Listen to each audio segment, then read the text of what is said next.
যে আল্লাহ আমি সুস্থ, অনেকে সুস্থ না। আল্লাহ আমি পঙ্গু না, অনেকে পঙ্গু।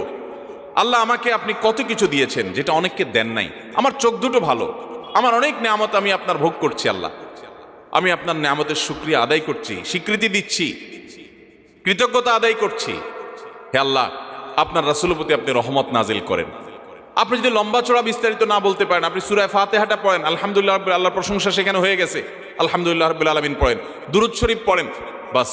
এরপরে আপনি এবার বলেন আল্লাহ আপনি আমাকে মাফ করে দেন। আল্লাহ আমার বাবা চলে গেছেন, তাকে মাফ করে দেন। আল্লাহ আমার মা দুনিয়া থেকে চলে গেছেন, তাকে মাফ করে দেন। ভাইরা আমার, আসল কথা হলো আমরা সেই ব্যথাটাই অনুভব করি না। আপনার মৃত আত্মীয় স্বজনের জন্য যদি আপনার সেই ফিলিংস কাজ করতো তো চোখের পানি ফেল ফেল ফেল করে আসতো। আপনি যদি আল্লাহর কাছে কোনো কিছু মায়ের পেঁচ দিয়া অর্থাৎ সুন্দর করে সাজায়া গোছায়া বলতে নাও পারেন, আপনি নিশ্চিত থাকেন শুধু চোখের পানিটা যদি আপনি ফেলেন, চোখের পানিও আসে না, শুধু কান্নার ভান করে আপনি যদি আল্লাহর দিকে হাত